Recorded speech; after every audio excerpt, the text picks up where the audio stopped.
Yo, what's going on? It's your main man Rick the Dawn, and I just got a hair transplant. Ha!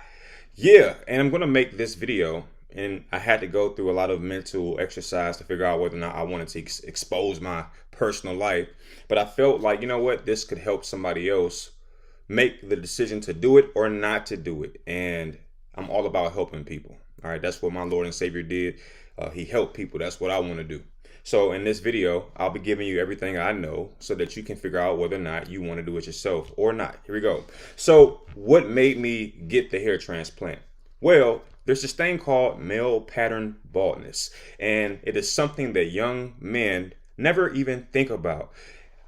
Yeah, I was one of those people and didn't even think about it. And then all of a sudden, somewhere around age 32, 33, you start hearing little jokes that you never heard before. And it's people who are behind you or looking at something that you can't see. And they realize that or they bring to your attention that you are starting to bald. And you're like, wait a minute, what?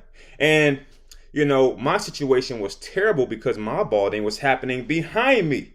So, you know, I want to thank God for that because on one hand, it was allowing me to continue to make my videos. You can go watch any of my videos. You won't see any balding necessarily, and not the bad balding, but you might see some stuff up top, but the bad balding, I'm talking about Michael Jordan balding, was happening behind me. And I'm so confident I was able to keep going on with life and allowing people to make the little jokes because it didn't make a difference to me. I look at it like this. Hey, you're looking at me. Thank you. Give me more attention. I'm not even looking at you. You're looking at my hair and you're looking at it in intimate detail. Thank you. But deep inside, I think it was something that I wanted to address because I am someone who does want to come across as completely balanced. Perfect, if you want to use that word. I don't mind. So, after about 5 or 6 years, I made the decision to start doing some investigation and figure out whether or not I wanted to make this investment because that's what it is. And everybody seems to go to Turkey when they want to get these kind of procedures. And for me, I just said I didn't want to do that. I did the numbers. I crunched the data.